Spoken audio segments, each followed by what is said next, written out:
जय श्री कृष्णा। जय श्री राम। जय जय वागेश्वर धाम। जय सन्यासी बाबा। ओम नमो नारायण। ओम नमो नारायण। आज हम अधिकतर सुनने में आता है कि औरतों को हनुमान जी की पूजन नहीं करना चाहिए।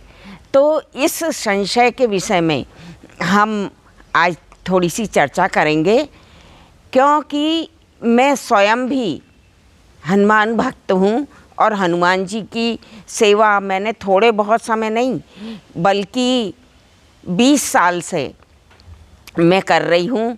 और जब उनका पूजन किया जाता है, उनको भोग लगाया जाता है, तो उनके चेहरे पे एकदम बहुत ही ऐसा नूर आ जाता है, ऐसी सुंदरता आ जाती है कि देखने वाला भी कहता है कि ये मैडम जी का जब हाथ लगता है तभी बब्बा प्रसन्न होते हैं। तो हनुमान जी की पूजन करने के लिए अगर कोई लेडीज़ चाहती है कि है ना हनुमान जी की पूजन करे, तो उसे कुछ ज़रूरी चीज़ें हैं जिनका ध्यान रखना बहुत ज़रूरी होता है। तो उसका अगर ध्यान रखा जाए तो हनुमान जी की पूजन हर कोई कर सकता है। स्त्री भी कर सकती है, पुरुष भी कर सकते हैं, बच्चे भी कर सकते हैं, क्योंकि हनुमान जी जो हैं शंकर जी का 11वां रुद्र अवतार हैं। तो भोलेनाथ जैसा ही उनका स्वभाव है और वो भी बड़ी जल्दी प्रसन्न होते हैं और बहुत ही कृपा करते हैं। तो उसके लिए सर्वप्रथम हनुमान जी की पूजन में शुद्धता का विशेष ध्यान रखना चाहिए। अगर शुद्धता नहीं रखी तो उनका क्रोध भी बहुत झेलना पड़ता है। तो इसलिए शुद्धता, और लेडीज़ तो शुरू से ही उन्हें अशुद्ध माना जाता है। तो जब वो हनुमान जी की पूजन करती हैं तो उन्हें नहाने के पानी में 2 बूंद या थोड़ा सा गंगा जल मिला लें। और जब भी हनुमान जी की पूजन करना हो तो सिर धोना बहुत ज़रूरी होता है। सिर धो के नहाना, जैसे हर कोई भी त्यौहार होता है, कोई भी पर्व मनाते हैं हम, तो नहाने के साथ में सिर धोना बिल्कुल ज़रूरी रहता है। तो मेरी तो नित्य की ही हनुमान जी की पूजन है। तो मैं एक दिन भी बिना बालों में शैम्पू किए हुए हनुमान जी की पूजन नहीं करती हूँ।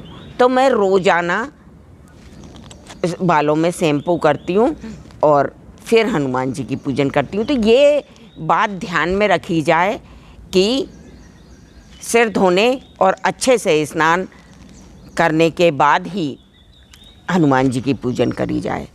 और वस्त्र, आप वस्त्रों में ज़रा भी मलिनता नहीं होना चाहिए, ज़रा भी खराब नहीं होना चाहिए।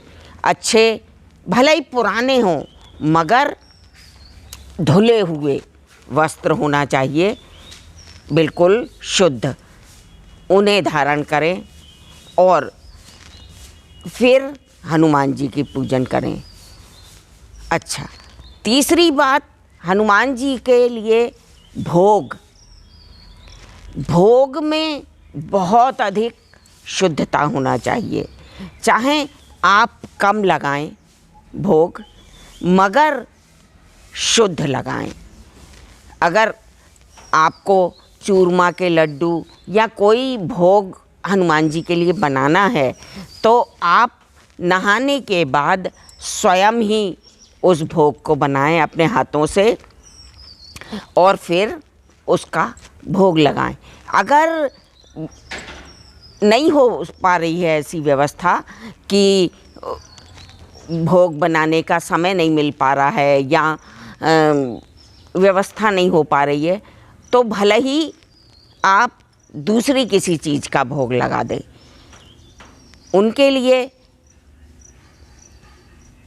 भोगों में सबसे ज़रूरी गुड़ और चना उन्हें बहुत पसंद है। गुड़ चना मंगा ले, उसका भोग लगा दे। सूखा हुआ नारियल, नारियल की गिरी जो होती है वो भी उन्हें बहुत पसंद है, तो या फिर सूखी हुई गिरी का भोग लगा दें। तो क्या हो गया, गुड़, चना और सूखी हुई गिरी।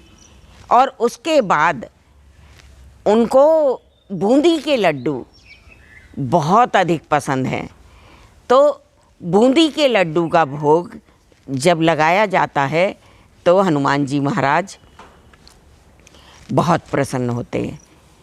और चौथा चीज़, हनुमान जी की पूजन में पान का बीड़ा ज़रूर रखें। तो पान कैसा, मीठा वाला, जो गुलकंद और वो सब चीज़ें मीठी वाली डाल के, और वो जो स्पेशल बीड़ा बनता है वो आप हनुमान जी को समर्पित करें, उससे बहुत प्रसन्न होते हैं हनुमान जी। तो ये 4 चीज़ें हैं। और 5वां ये कि हनुमान जी की पूजन में मन, कर्म, वचन इस पूरी इस तरह की शुद्धता होना चाहिए। तो पूजन आपकी समझ लो पूर्ण स्वीकार है। और हनुमान जी सबसे जल्दी